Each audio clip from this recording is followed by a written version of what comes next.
Fala, meu aluno! Fala, minha aluna, dando continuidade ao nosso estudo no que tange o Pacto de São José da Costa Rica. Deixa eu ajeitar o material aqui para os senhores. Vamos lá, vamos dar continuidade ao nosso estudo.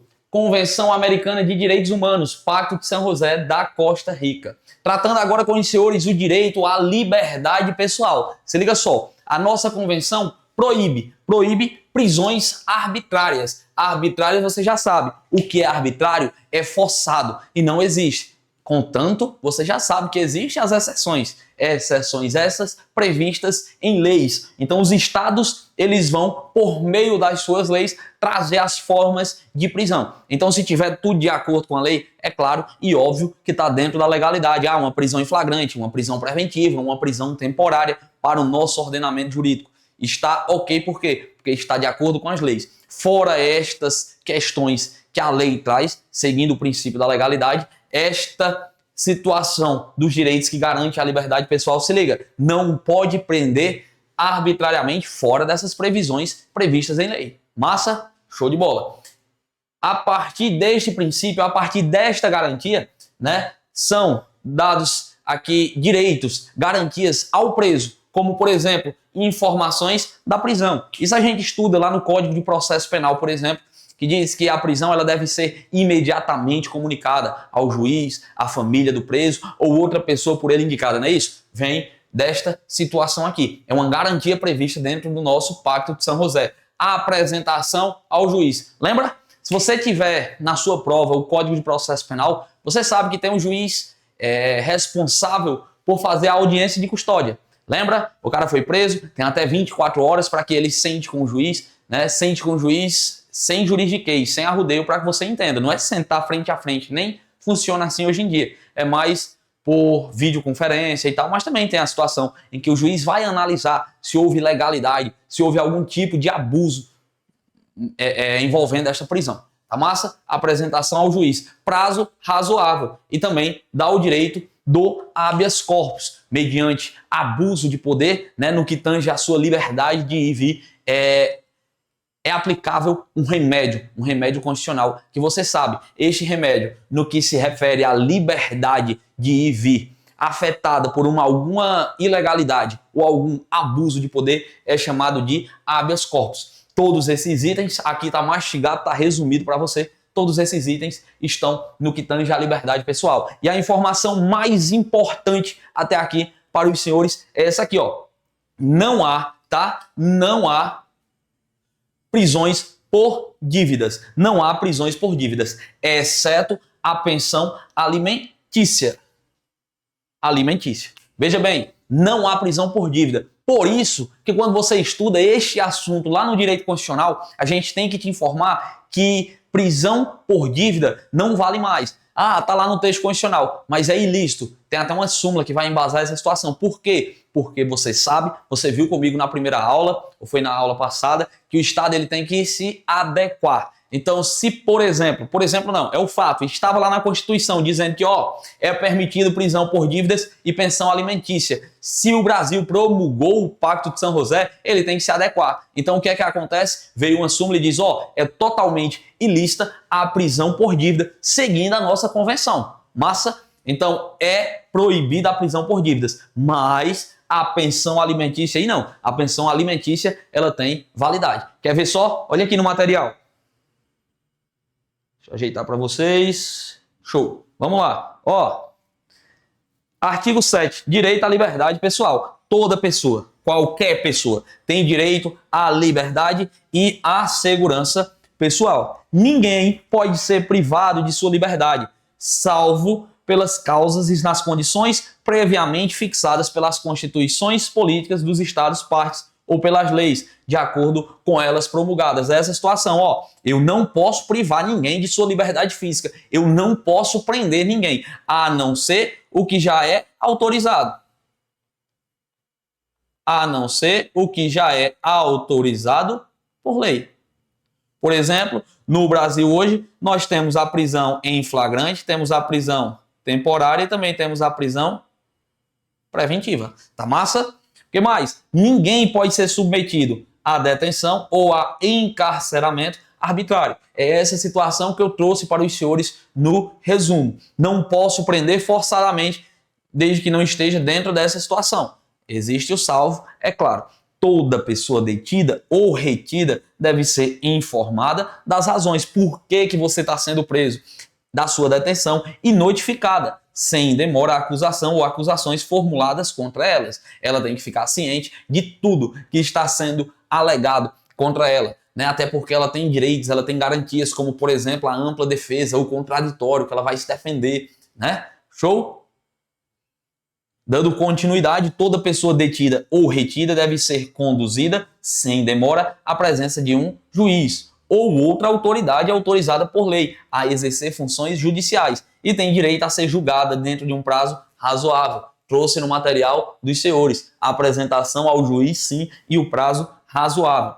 A ser posta em liberdade sem prejuízo de que prossiga o processo. Ela vai estar em liberdade, mas vai estar respondendo, não interfere, ela está em liberdade. Sua liberdade pode ser condicionada a garantias que assegurem o seu comparecimento em juízo. Toda pessoa privada de sua liberdade tem direito a recorrer a um juiz ou tribunal competente. Isso aqui é um princípio lá no Código de Processo Penal, que é o princípio do juiz natural, tá? Decorre desta informação aqui. Todo mundo tem direito, né, a recorrer a ser julgado por um juiz competente, a fim de que decida sem demora sobre a legalidade de sua prisão ou detenção e ordene sua soltura se a prisão e a detenção forem ilegais. Aqui também tem características da audiência de custódia. Que isso você estuda no Código de Processo Penal. O que mais? O 7, ninguém, não existe exceção, ninguém deve ser detido por dívida. Este princípio não limita os mandados de autoridade judiciária competente expedidos em virtude do inadimplente da obrigação alimentar. Resumindo, é isso que eu já trouxe para os senhores. Por dívida não, mas se for a situação de obrigação alimentar, é a tal da pensão alimentícia, aí sim, pode e tá tudo ok. Súmula vinculante número 25, QPP, questão potencial de prova, isso cai bastante. É ilícita a prisão civil do depositário infiel, qualquer que seja a modalidade. Por que é ilícita? Porque a nossa convenção traz que ninguém pode ser detido por dívida, por isso que se torna ilícita, por isso que os tribunais eles tiveram que trazer essa súmula em momento posterior para vincular que nós temos que se adequar às necessidades da Convenção Interamericana de Direitos Humanos. Show de bola? Artigo 9 está trazendo para a gente aqui os princípios da legalidade e da retroatividade. Isso aqui a gente vai ver aonde? A gente vai ver na tela. Vou primeiro tratar com os senhores sobre as garantias judiciais. Depois a gente entra na parte da legalidade e retroatividade.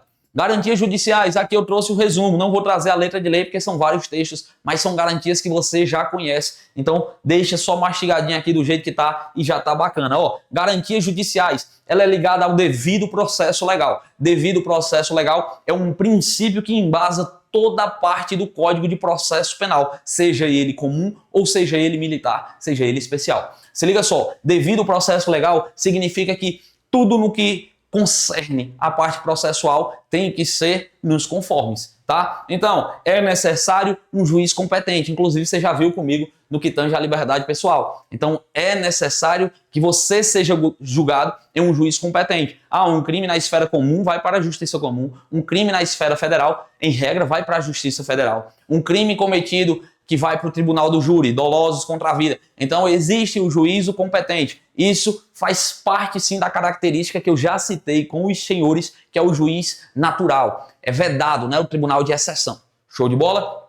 Presunção da inocência, o que é isso? Meu filho, você praticou o ato, show, você já foi julgado? Tem recurso ainda? Enquanto houver espaço para recurso, eu não posso considerar que você é culpado. Então, você é inocente até que se prove o contrário, até que tenha o trânsito em julgado, até que já tenha a sentença condenatória definitiva, onde não tem mais para onde correr, não tem mais cabimento de recursos. Massa, devido processo legal, está diretamente ligado ao princípio da presunção da inocência. Presume-se que você é inocente até a sentença. Depois que tiver sentença, aí não, você já é condenado. Tá massa? Então, enquanto não for condenado, enquanto não houver a sentença condenatória, presume-se que a pessoa, mesmo sabendo que ela praticou o ato, se não tem sentença ainda, presume-se que ela é inocente. É garantida a ampla defesa e o contraditório. O que significa ampla defesa e contraditório?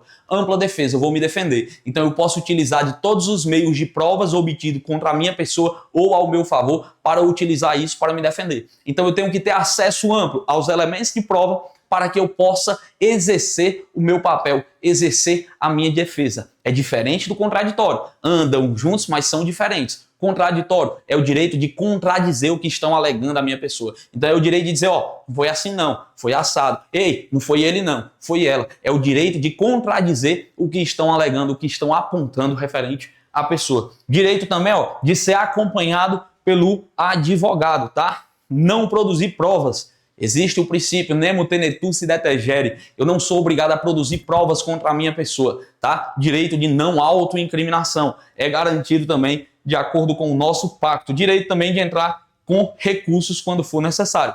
A lei diz também que, ó, se liga, presta atenção, olha para mim. Produzir provas ilícitas. O que seria prova ilícita? Isso é um exemplo, tá? Não é que é só isso. É um tipo de exemplo que, se a confissão ela for com coação, é considerada uma prova ilícita. Veja, a nossa lei diz, ei, ó, é permitida a confissão. Eu não vou ficar embasado 100% na confissão da pessoa, mas se esta confissão for obtida por meio de coação, seja ela uma coação física, seja ela uma coação moral, vai ser responsabilizado como prova ilícita. Prova ilícita você já sabe como é, corta da raiz, não tem validade nenhuma para o nosso ordenamento. Tá massa? Tá show, Arthur, tô conseguindo entender. Ó, outro princípio, no bis in idem. No bis in idem quer dizer que a pessoa ela não pode ser responsabilizada duas vezes pela mesma conduta. Não posso ser responsabilizado duas vezes pela mesma conduta. Então, se, por exemplo, tanto nos direitos humanos, quanto no direito processual, quanto no direito penal, se você vê uma questão que está pedindo algo relacionado à punição, né, a penalidade, e você identifica que essa pessoa está sendo punida duas vezes, né, pela mesma conduta, não pode. Isto é negado. E a nossa convenção também ela trata sobre isso, tá? A punição de uma pessoa pelos mesmos atos já praticados. Não pode. E por último também é garantido o princípio da publicidade. Você já sabe, isto é regra. Se na sua prova cai direito administrativo, você tem que ficar ligado, né, que existe o princípio da publicidade, ao qual afirma que todos os atos devem ser públicos. Tá massa, Arthur. Prossegue, vai que eu tô conseguindo entender. Legalidade e retroatividade da lei penal. Isso aqui você estuda onde? No direito penal. Você tá vendo que o estudo da Convenção Interamericana é um complemento de todos os direitos? Tá? Então você precisa ficar atento. Se liga. Legalidade e retroatividade da lei penal. Ela tem duas esferas, tá? Esta parte da nossa convenção, ela é dividida em duas esferas. A esfera da anterioridade e a esfera da irretroatividade. Anterioridade, Arthur, vai, traduz para mim o que é que significa. Não há crime sem lei anterior que o defina. Eu só posso punir a conduta X como crime se houver uma lei antes dela que diga, ó, esta conduta é crime. Então não é porque você praticou um ato que o juiz vai chegar e vai dizer, isso aí é considerado crime, a partir de hoje você vai ter a punição. Epa! Nada disso. O princípio da legalidade diz que tem que ter uma lei. E o princípio da anterioridade, que faz parte, tá, do princípio da legalidade, ele diz, ó, essa lei ela tem que ser anterior ao fato. Então, para eu ser punido por esta conduta, antes dela deve haver a lei que traz esta conduta como crime, tá? Não há crime sem lei anterior. E irretroatividade significa que, ó, pratiquei um crime hoje, ó. Pratiquei um crime hoje aqui, ó. Um crime A hoje. E alguns dias depois apareceu uma nova lei que diz, ei, ó, esta pena aqui, que antes era de 4 a 8 anos, agora ela é de 10 a 15. Opa, se aparece uma nova lei que ela é maléfica, ela vai causar prejuízo para esta pessoa, ela não pode, de maneira alguma, ser aplicada retroativamente. É isso que diz, ó, irretroatividade. A lei mais grave, mesmo que nova, ela não vai retroagir. Mas, imagine o contrário, ó.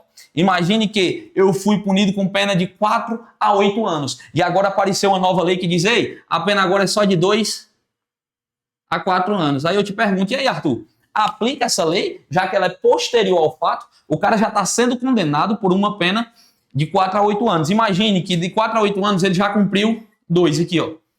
E aí surge uma nova lei que diz, ei, esta pena que era mais grave, agora vai ficar mais sussa, vai ficar mais tranquilo, vai ser de 2 a 4. E ele já pagou 2. Imagina aí que ele teria 4 anos para pagar, ele fica só mais 2, ó, cara.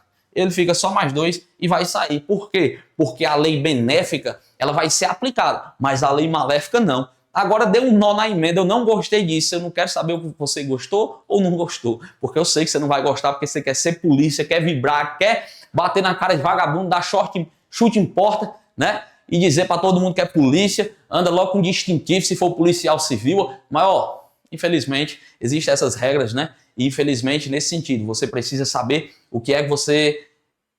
Na verdade, você precisa saber o que vai te ajudar a acertar a questão. Então esquece o que tu acha, esquece o que tu gosta, esquece o que tu não gosta e foca somente em acertar a questão. Quando tu passar e tu disse o que é que tu concorda, o que é que tu não concorda. Massa? Então muito cuidado. Se a lei for benéfica, ó, se a lei for benéfica, ela vai ajudar o réu. Então pode ser aplicado mesmo que posterior. Mas se ela for maléfica, aí não, viu? Nem vem que não tem. Deixa eu apagar para ficar bonitinho. Foi só para você entender. E aí a gente dá continuidade. Massa? Vamos ver no material se existe alguma coisa aqui para a gente acrescentar. Ó, princípio da legalidade e retroatividade. Ninguém pode ser condenado por ações ou omissões que no momento em que forem cometidos não sejam delituosas. Resumindo isso, não há crime sem lei anterior que o defina, de acordo com o direito aplicado. Tampouco se pode impor pena mais grave que a aplicável no momento da perpetração do delito. Resumindo, eu não posso aplicar a lei mais grave mesmo que depois do momento. Mas, se depois da perpetração do delito, a lei dispuser uma imposição mais leve, o delinquente será beneficiado. É isso mesmo. Se a lei for mais grave, não pode. Mas se a lei for mais leve, aí sim, retroage. Se a lei for mais leve, retroage. Tá massa? Continua. Artigo 10 vai trazer as situações de erro judicial. Sim, a partir do erro judicial, você pode ter a garantia da indenização. Ó, toda pessoa tem direito de ser indenizada conforme a lei, no caso de haver sido condenada em sentença passada por erro judiciário. Imagina aí, ó, eu fiquei 4 anos preso e depois de vários tempos eu consigo provar, né, que eu sou inocente, ó. Eu consigo provar, que eu sou inocente. E aí, o que é que vai acontecer? Se foi por erro judiciário, você tem direito, sim, a uma justa indenização. Massa, já está aqui no material para que você fique atento. Se liga só. Erro judicial tem direito à indenização. Somente isso você precisa saber. Joga para a tela, vamos ver o restante. O artigo 11 vai trazer a situação da proteção à honra e à dignidade. Toda pessoa tem direito ao respeito de sua honra e ao reconhecimento de sua dignidade. É claro, ninguém pode ser objeto de ingerências arbitrárias ou abusivas em sua vida privada, na da sua família, no do seu domicílio ou em sua correspondência, nem de ofensas ilegais à sua honra ou reputação. Ninguém pode ser objeto de ingerências arbitrárias ou abusivas na sua vida, na sua família, no seu domicílio ou na sua correspondência. E toda pessoa tem direito à proteção contra tais ingerências e tais ofensas. Né? Existe no nosso ordenamento jurídico hoje os crimes contra a honra, né? Então, toda pessoa tem direito à proteção destas leis contra a honra. Tá massa? Em resumo do resumo, o que é que eu posso passar para os senhores? Honra e dignidade. Então, a convenção ela vai proteger tanto a vida privada quanto a honra de fé e fato e a sua imagem, tá? E agora a gente entra num dos pontos mais importantes deste bloco, que é a liberdade religiosa, tá? Não cai normal não, isso aqui despenca nas provas de concurso. Se liga. Toda pessoa tem direito à liberdade de consciência e religião.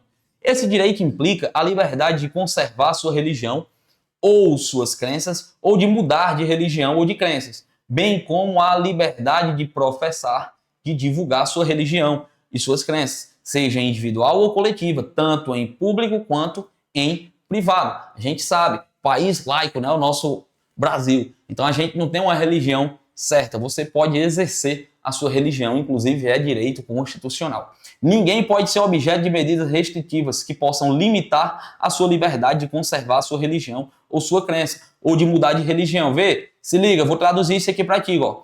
Ninguém pode ser objeto de medidas restritivas. Medidas restritivas, imagine que Francis Gleidson,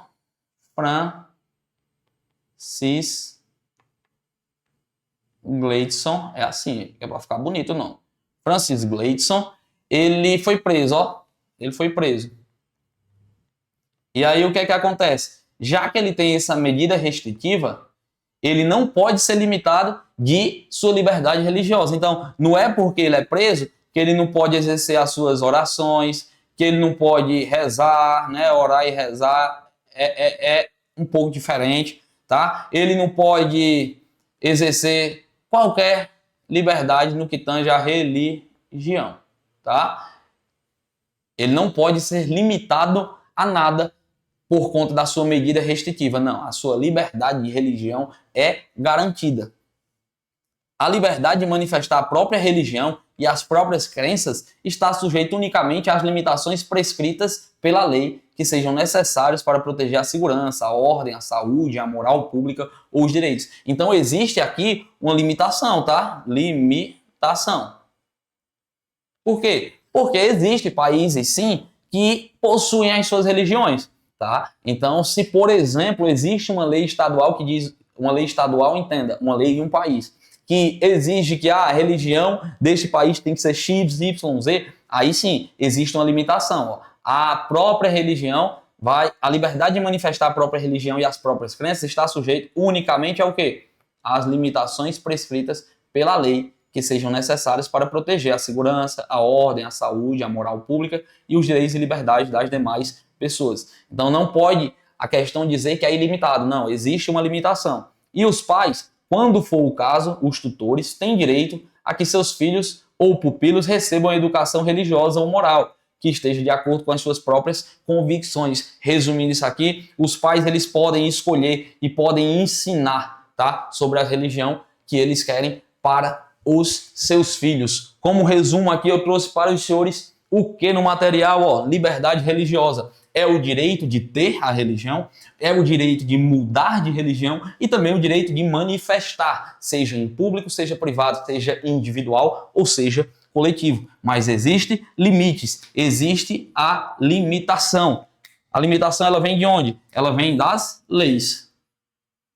Ela vem das leis para garantir a ordem pública, a ordem moral e o direito de terceiros, tá? No que tange à religião, este artigo 12 aqui é importante demais e você não pode vacilar. Vamos lá, vamos finalizar, joga no material. Questãozinha, primeira questão já está na tela. A sujeição do réu à medida restritiva representa exceção à proibição da limitação de sua liberdade de conservar a sua religião. Arthur, lê devagarzinho que eu não entendi. Vamos lá. A sujeição do réu à medida restritiva representa a exceção à proibição da limitação de sua liberdade de conservar sua religião. Uma tradução básica. Não é porque o indivíduo vai estar preso que ele não pode exercer a sua religião, tá? Então, não tem condição. Gabarito da questão aí, tá errado ou tá certo? E aí, o que é que você me diz? É errada ou certo? Meu filho tá errado, né? Não tem condição, né? Se ele está à medida restritiva, representa a exceção, nada disso. Ele não pode ter nenhuma exceção. Ele tem a garantia, mesmo que ele esteja preso, é garantido, tá, por lei, o direito de exercer a sua religião. Para finalizar, artigo 13, toda pessoa tem direito à liberdade de pensamento e de expressão. Este direito compreende a liberdade de buscar, de receber, de difundir informações e ideias de toda natureza, sem consideração de fronteiras, verbalmente ou por escrito, ou em forma impressa ou artística. Resumindo, toda pessoa tem direito à liberdade de pensamento e expressão. O que é que a Constituição diz? Ei, é vedado o anonimato, mas você tem total direito, né? Lembra? Show! O exercício de direito previsto no inciso precedente não pode estar sujeito à censura prévia. Não cabe censura prévia, mas a responsabilidades ulteriores. Resumindo, eu não posso censurar a liberdade de pensamento. Eu não posso censurar o que você está pensando ou o que você está expressando. É negada a censura prévia. Mas se liga, tu pode ser responsabilizado ulteriormente. Tu pode ser responsabilizado posteriormente. Tá? Tu pode ser responsabilizado depois. Devem ser expressamente fixados em lei a ser necessário para assegurar respeito e direitos à reputação de demais pessoas, proteção de segurança nacional, a ordem pública, a saúde, né? Essas são as exceções em que que cabe a responsabilização, né? Não pode restringir direito de expressão por vias ou meios indiretos, tais como abuso de controles oficiais ou particulares, de papel de imprensa, de frequências radioelétricas ou de equipamentos e aparelhos usados na difusão de informações, nem por qualquer outro meio destinado a obstar a comunicação e a circulação de ideias. A lei pode submeter os espetáculos públicos à censura prévia. É uma exceção, tá? Não cabe censura prévia. Mas a lei, ela pode, tá? No que tange a espetáculos públicos. Quando? Com o objetivo exclusivo de regular o acesso a eles para a proteção moral da infância. Há um espetáculo que tem assuntos para maiores, por exemplo. Então, a lei pode dizer, este espetáculo aqui é para quem é maior de 18 anos, por exemplo. Massa? E a lei deve proibir toda propaganda a favor de guerra, bem como toda apologia a ódio nacional, racial ou religioso, que constitua incitação à discriminação, hostilidade, crime e violência. Resumindo isso aqui, são proibições de propaganda de guerra e discurso de ódio. Não vou colocar a questão agora, vou ver logo o material com os senhores para a gente poder finalizar. Se liga só. Liberdade religiosa você já bateu. E a liberdade de expressão é o quê? Liberdade de pensamento, tá? Liberdade de pensamento e de expressão. É vedada a censura prévia. A censura prévia é vedada. E se tem um nomezinho aqui que é regra, você já sabe que existe exceção. É vedada, exceto